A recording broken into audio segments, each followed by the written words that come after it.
করি যদি বাংলাদেশের জামাত ইসলামীর নেতৃত্বে জামাত ক্ষমতা আসে তাহলে শ্রমিকের ভাগ্য পরিবর্তন হবে।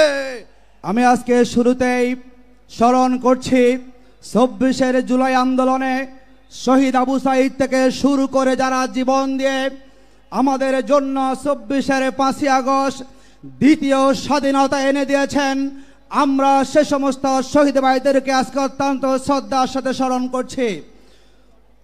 সম্মানিত উপস্থিতি, আপনারা জানেন ২০২৪ যে আন্দোলন হয়েছিল সেই আন্দোলন ছিল বৈষম্যের বিরুদ্ধে। আমাদের দেশের ছাত্র সমাজ যখন বৈষম্যের বিরুদ্ধে রাস্তায় নেমেছিল, সেই আন্দোলনে ছাত্র শ্রমিক জনতা একাকার হয়ে জীবন দিয়ে লড়াই করে তারা সেই আন্দোলনকে সফল করেছিল।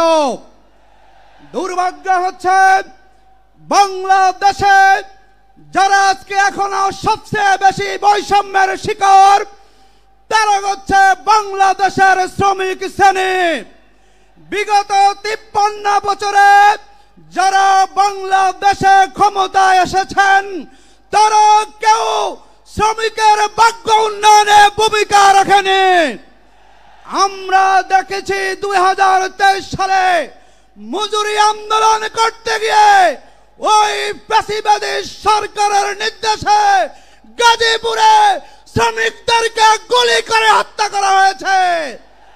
আমি আজকের এই সমাবেশ থেকে বিগত ১৫ বছরে যে সমস্ত শ্রমিককে হত্যা করা হয়েছে আমরা হত্যাকারীদের বিচার দাবি করছি।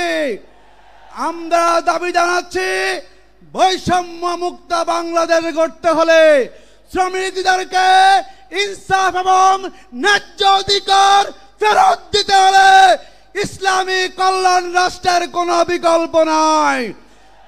আমরা মনে করি যদি বাংলাদেশের জামাত ইসলামীর নেতৃত্বে জামাত ক্ষমতা আসে তাহলে শ্রমিকের ভাগ্য পরিবর্তন হবে। আসুন আমরা আগামী দিনে শ্রমিকের জনতা ঐক্যবদ্ধ হয়ে দাঁড়িপাল্লা প্রতিকারের পক্ষে সমর্থন নিয়ে বৈষম্য মুক্ত বাংলাদেশ গড়ে শ্রমিকের অধিকার প্রতিষ্ঠা করি। আল্লাহ হাফেজ। বাংলাদেশ জিন্দাবাদ, বাংলাদেশ জামাত ইসলামী জিন্দাবাদ, শ্রমিক কল্যাণ ফেডারেশন জিন্দাবাদ। আসসালামু আলাইকুম।